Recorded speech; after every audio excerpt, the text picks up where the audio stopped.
प्यारे बच्चों, थंबनेल पर आपने केवल इतना लिखा हुआ देखा होगा कि पित्त रस में कोई एंजाइम नहीं होता, परंतु यह पाचन क्रिया के लिए आवश्यक है। क्यों इतना लिखा हुआ है? तो इसके अलावा इसके अतिरिक्त भी और भी कुछ ज्ञान आपको अवश्य मिलेगा। प्यारे बच्चों, बस आप लोग लास्ट तक वीडियो देखिए।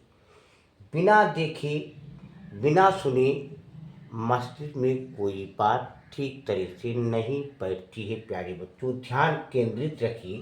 तो देखिए प्यारे बच्चों, जो पित्त रस होता है तो वो कहाँ इसका निर्माण होता है, कहाँ स्रावित होता है, इस तरह से भी पूछ देते हैं। तो पित्त रस को अधिकतर बच्चे जो है वो पित्ताशय में समझ लेते हैं, क्योंकि पित्त रस और पित्ताशय वो एक ही जैसा लगता है।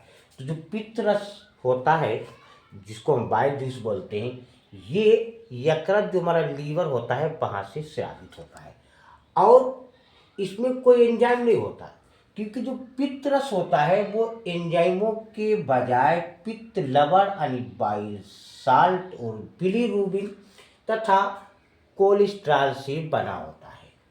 तो पित्त रस में कोई एंजाइम नहीं होता, फिर भी यह आवश्यक यानी यह पाचन क्रिया के लिए बहुत आवश्यक है। तो क्यों? पित्त रस भोजन के माध्यम को क्षारीय बनाता है। भोजन के माध्यम को क्षारीय बनाने का अर्थ यह है प्यारे बच्चों कि जो हमारा पेट होता है, आमाशय होता है, वह हाइड्रोक्लोरिक अम्ल निकलता है। तो यह पेट से आए जो अम्लीय भोजन यानी काइम को क्षारीय बनाता है, क्योंकि जो पित्त रस होता है वो कड़वा होता है बहुत ज़्यादा। ताकि क्षारीय क्यों बनाता है?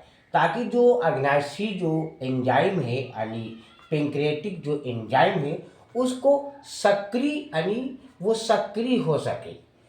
इसीलिए इसमें बताया कि पित्त रस भोजन के माध्यम को क्षारीय बनाता है और क्षारीय माध्यम अग्नाशय व जो आंतरिक एंजाइमों की सक्रियता हेतु आवश्यक होता है।